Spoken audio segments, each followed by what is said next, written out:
ಶ್ರೀ ಗುರುಭ್ಯೋ ನಮಃ. ನಿಮ್ಮೆಲ್ಲರಿಗೂ ತಿಳಿದಂತೆ ನಾವು ಈ ಒಂದು ಕಾರ್ತಿಕ ಪುರಾಣವನ್ನು ಕಾರ್ತಿಕ ಮಾಸದಲ್ಲಿ ಕೇಳುತ್ತಾ ಬರುತ್ತಿದ್ದೇವೆ.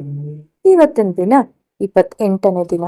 ಇದರಲ್ಲಿ ನಾವು ಅಂಬರೀಷನು ದುರ್ವಾಸರನ್ನು ವಿಷ್ಣು ಚಕ್ರದ ಬಾಧೆಯಿಂದ ಹೇಗೆ ತಪ್ಪಿಸಿದರು ಎಂಬುದನ್ನು ನಾವು ತಿಳಿದುಕೊಳ್ಳೋಣ. ಶಿವೋ ಮಹೇಶ್ವರ ಶಂಭೋ ಪೀನಾಕೇಶ ಶಶಿಖರ ವಾಮದೇವೋ ವಿರಾಪಾಕ್ಷ ಕಪೀರವೇದಿತಃ ಶಂಕರ ಶೂಲಪಾಣಿಶ್ಚ ಖಟ್ಟಾಂಗಿ ವಿಷ್ಣುವಲ್ಲಭಃ ಶಿಪಿ ವಿಷ್ಣೋಂಬಿಕಾನಾಥ ಶ್ರೀಕಂಠೋ ಭಕ್ತವತ್ಸಲಃ ಗಂಗಾಧರೋ ಲಲಾಟಾರ್ಚ ಕಾಲಕಾಲಃ ಕೃಪಾನಿಧಿಃ ಭೀಮಃ ಪರಶುಹಸ್ತಶ್ಚ ಮೃಗಪಾಣಿರ್ಜಟಾಧರಃ. ಅಂಬರೀಷನು ದುರ್ವಾಸ ಮಹಾಮುನಿಯನ್ನು ಹಿಂಬಾಲಿಸುತ್ತಿದ್ದ ಚಕ್ರಾಯುಧವನ್ನು ನೋಡಿ, ಎಲೆ ವಿಷ್ಣು ಚಕ್ರವೇ, ನಿನಗೆ ನನ್ನ ವಂದನೆಗಳು. ಭೀತಿಯಿಂದ ನಡುಗುತ್ತಿದ್ದ ಈ ವಿಪ್ರವರ್ಯನನ್ನು ಕಾಪಾಡಿ ಹರ್ಷಚಿತ್ತನನ್ನಾಗಿ ಮಾಡು. ನಿನಗೆ ಈ ಮಹರ್ಷಿಯನ್ನು ಕೊಲ್ಲಬೇಕೆಂಬ ಇಚ್ಛೆ ಇದ್ದಲ್ಲಿ ನನ್ನನ್ನು ಕೊಂದು ಈ ದುರ್ವಾಸ ಮುನಿಯನ್ನು ರಕ್ಷಿಸು. ಶ್ರೀಹರಿಯು ನನಗೆ ಪೂಜನೀಯನು, ಆದುದರಿಂದ ಆತನ ಕೈ ಆಯುಧವಾದ ನೀನು ನನಗೆ ಪೂಜನೀಯವೇ. ನೀನು ಈತನನ್ನು ರಕ್ಷಿಸಲು ಇಷ್ಟವಿಲ್ಲದಿದ್ದಲ್ಲಿ ವಿಪ್ರ ಸಂರಕ್ಷಣೆಗಾಗಿ ನನ್ನೊಡನೆ ಯುದ್ಧ ಮಾಡಿ ರಣರಂಗದಲ್ಲಿ ಆದರೂ ನನ್ನನ್ನು ಕೊಲ್ಲು. ಸರ್ವೇಶ್ವರನು ಕ್ಷತ್ರಿಯನಿಗೆ ಯುದ್ಧವನ್ನು ಮಾಡುವುದಲ್ಲದೆ ಬೇರೆ ಯಾವ ಯೋಚನಾವೃತ್ತಿಯನ್ನೂ ನಿಯಮಿಸಲಿಲ್ಲ. ಆದರೂ ಬ್ರಾಹ್ಮಣ ಸಂರಕ್ಷಣಾರ್ಥನಾಗಿ ನಿನ್ನನ್ನು ರಕ್ಷಾಭಿಕ್ಷೆಯನ್ನು ನೀಡೆಂದು ಕೋರುತ್ತಿದ್ದೇನೆ. ನೀನು ವಿಷ್ಣುವಿನ ಕೈಯಲ್ಲಿ ಇರುವ ಚಕ್ರಾಯುಧವೆಂದು, ನಿನ್ನನ್ನು ದೇವಾಸುರರಾರೋ ಎದುರಿಸಿ ಜಯಿಸಲಾರರೆಂದು ನನಗೆ ಚೆನ್ನಾಗಿ ತಿಳಿದಿದೆ. ಅಲ್ಲದೆ ನನ್ನ ಭುಜಬಲ ಶಕ್ತಿ ನನಗೆ ತಿಳಿದಿದೆ. ನಿನ್ನಲ್ಲಿ ವಿಷ್ಣು ಶಕ್ತಿ ಇದೆ, ನನ್ನಲ್ಲಿ ವಿಷ್ಣು ಭಕ್ತಿ ಇದೆ.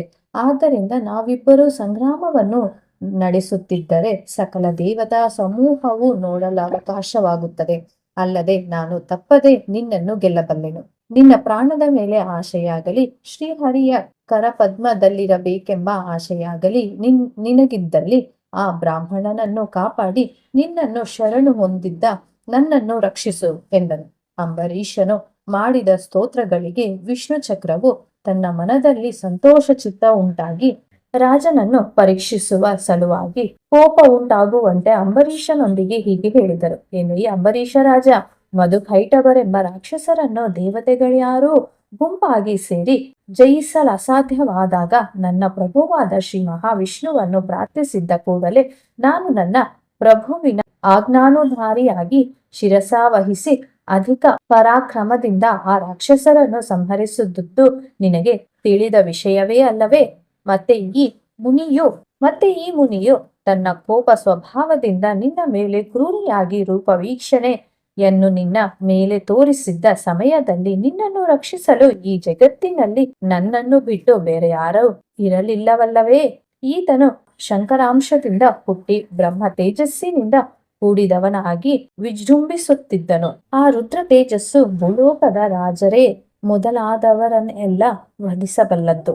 ಆದರೂ ಬ್ರಹ್ಮಾದಿಗಳ ತೇಜಸ್ಸಿಗಿಂತ ಅಧಿಕ ತೇಜೋಬಲ ಸಂಪತ್ತು ಉಳ್ಳ ನನ್ನನ್ನು ನನಗಿಂತ ಕಡಿಮೆ ತೇಜೋವಂತನ ಆದ ನಿನಗೆ ನನ್ನನ್ನೆದುರಿಸುವ ಶಕ್ತಿ ಉಂಟೆ? ಅಜ್ಞಾನದಿಂದ ನನ್ನೊಡನೆ ಯುದ್ಧ ಮಾಡುವೆನೆಂದು ಹೇಳುತ್ತಿರುವೆ. ನೀನು ಶ್ರೀಹರಿಯ ಭಕ್ತನಾದುದರಿಂದ ನಿನ್ನನ್ನು ಗೌರವಿಸುತ್ತಿದ್ದೇನೆ. ನೀನು ನನ್ನನ್ನು ಎದುರಿಸುವೆಯಾದರೆ ನಿನ್ನ ಪ್ರಾಣದ ಮೇಲಿನ ಆಸೆಯನ್ನು ಬಿಟ್ಟು ಹಾಗೆ ಮಾಡಬಹುದು. ಸುದರ್ಶನ ಚಕ್ರವು ಹೇಳಿದ ಮಾತುಗಳನ್ನು ಕೇಳಿ ಅಂಬರೀಷನು, ನನ್ನ ಪ್ರೀತಿಯ ದೇವರಾದ ಶ್ರೀಹರಿಯ ಮುಖ್ಯಾಯುಧವೆಂದು ನಿನ್ನನ್ನು ವಧಿಸದೆ ಬಿಟ್ಟಿರುವೆನು. ನೀನು ಕ್ಷತ್ರಿಯ ಧರ್ಮವನ್ನು ಅವಲಂಬಿಸಿ ಗರ್ವದಿಂದ ಮನಸ್ವಿ ಮಾತನಾಡುತ್ತಿರುವೆ.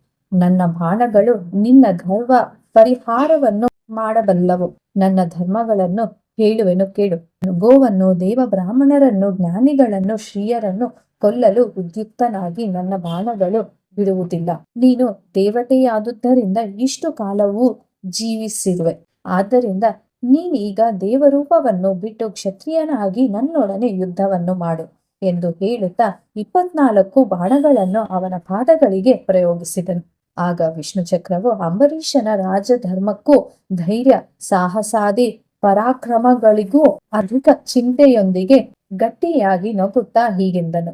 ಎಲೆ ರಾಜೇಂದ್ರ, ಶ್ರೀಹರಿಯು ನಿನ್ನನ್ನೂ ದುರ್ವಾಸರನ್ನು ರಕ್ಷಿಸಬೇಕೆಂದು ತಿಳಿದೇ ನಿನ್ನ ಹತ್ತಿರಕ್ಕೆ ನನ್ನನ್ನು ಕಳುಹಿಸಿದನು. ಈ ಮಹರ್ಷಿಯು ನಿನ್ನನ್ನು ಶರಣು ಹೊಂದಿದ್ದುದರಿಂದ ಸಂಹರಿಸಲಿಲ್ಲ ಎಂದು ವಿಷ್ಣು ಚಕ್ರವು ಹೇಳಿತು. ಆಗ ಆ ಸುದರ್ಶನ ಚಕ್ರವು ಆ ರಾಜನನ್ನು ಗೋಗರಿಸಿಕೊಂಡು ಅವನಿಗೆ ನಮಸ್ಕಾರ ಮಾಡಲು ಅಂಬರೀಷನನ್ನು ಹೀಗೆ ಹೇಳಿದನು.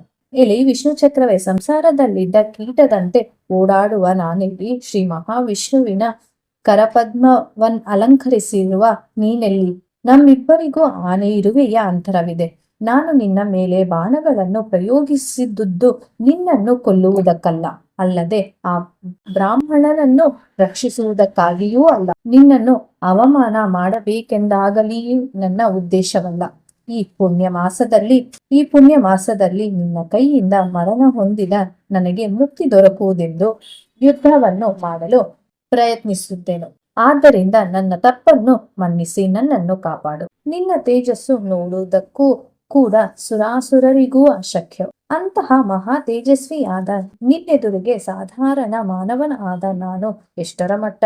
ಹೀಗೆ ದೇವನಂತೆ ವಿವಿಧ ತೇಜೋರಾಶಿಗಳು, ಕೋಟಿ ಸೂರ್ಯನ ಕಾಂತಿಗಳು ನಿನ್ನ ತೇಜಸ್ಸಿಗೆ ಸಾಟಿಯಿಲ್ಲ. 14 ಭುವನಗಳಲ್ಲೂ ನಿನಗಿಂತ ತೇಜೋವಂತನ ಆದ ವಸ್ತುವಾದರೂ ಕಾಣಬಹುದೇ?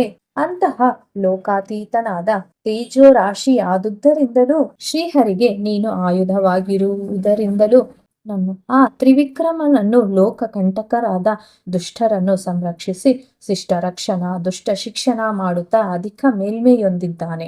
ಮಹಾಬಲಶಾಲಿಗಳೇ ಆಗಲಿ, ಚಾಪವಿದ್ಯ ಪಾರಂಗತರಾಗಲಿ, ವಿವಿಧ ಖಡ್ಗವನ್ನು ಉಪಯೋಗಿಸುವವರೇ ಆಗಲಿ ನಿನ್ನನ್ನು ಜಯಿಸಲಾರರು. ಶ್ರೀಹರಿಯರಲ್ಲಿ ವೈರತ್ವವನ್ನು ಬೆಳೆಸಲಾರರು. ಒಂದು ವೇಳೆ ಶ್ರೀಹರಿಯರಲ್ಲಿ ವೈರತ್ವವನ್ನು ಬೆಳೆಸಿದರೆ ಅವರು ನಶಿಸುವರು. ಆದ್ದರಿಂದ ಭಕ್ತಪ್ರಾಣ ಪಾರಾಯಣ ಭಕ್ತಪಾಲಕ, ನಿನಗೆ ನನ್ನ ನಮಸ್ಕಾರಗಳನ್ನು ಮಾಡುವೆನು ಎಂದು ಅಂಬರೀಷನು ಆ ಸುದರ್ಶನ ಪಾದಗಳ ಮೇಲೆ ಬಿದ್ದನು. ತಕ್ಷಣವೇ ವಿಷ್ಣು ಚಕ್ರವು ಕರುಣಾರ್ದ್ರ ಹೃದಯದಿಂದ ಆ ರಾಜನನ್ನು ಮೇಲಕ್ಕೆತ್ತಿ, ಎಲೈ ರಾಜನೇ, ನಿನ್ನ ಸದ್ಗುಣ ಸಂಪತ್ತಿಗೂ ನಿನ್ನ ಸ್ತೋತ್ರ ಪಾಠಗಳಿಗೂ ಅಧಿಕ ಕಂದಳಿನ ಹೃದಯಾರವಿಂದನಾದೆನು. ನೀನು ಆ ಸಕಲ ಶ್ರೇಯಸ್ಸನ್ನು ಹೊಂದುವವನಾಗು. ನೀನು ನನ್ನನ್ನು ಕುರಿತು ಹೇಳಿದ ಸ್ತೋತ್ರವನ್ನು ತ್ರಿಕಾಲದಲ್ಲಾಗಲಿ ಪಕ್ಷಗಳಲ್ಲಾಗಲಿ ಯಾವನು ಪಠಿಸುವನು, ಯಾವನು ಕೇಳುವನು, ಯಾವನು ಸ್ಮರಿಸುವನೋ ಅಂಥವನ ಕಷ್ಟಗಳೆಲ್ಲ ಹರಿಸುವೆನಲ್ಲದೆ ಇಹಲೋಕದಲ್ಲಿ ಆಯುರಾರೋಗ್ಯ ಐಶ್ವರ್ಯಗಳನ್ನು ಸರ್ವ ಶುಭವನ್ನು ಹೊಂದಿ ಮರಣಾಂತ್ಯದಲ್ಲಿ ಮೋಕ್ಷಾರ್ಹನಾಗಿ ವೈಕುಂಠವನ್ನು ಸೇರುವನು ಎಂಬಲ್ಲಿಗೆ ಸ್ಕಾಂದ ಪುರಾಣಾಂತರ್ಗತ ಕಾವ್ಯಕ ಪುರಾಣದಲ್ಲಿ ಅಂಬರೀಷನು ದುರ್ವಾಸನನ್ನು ವಿಷ್ಣು ಚಕ್ರ ಬಾಧೆಯಿಂದ ಕಾಪಾಡುವುದು ಎಂಬ 28ನೇ ಅಧ್ಯಾಯವು ಮುಗಿಯಿತು. ಶ್ರೀ ಗುರುಭ್ಯೋ ನಮಃ.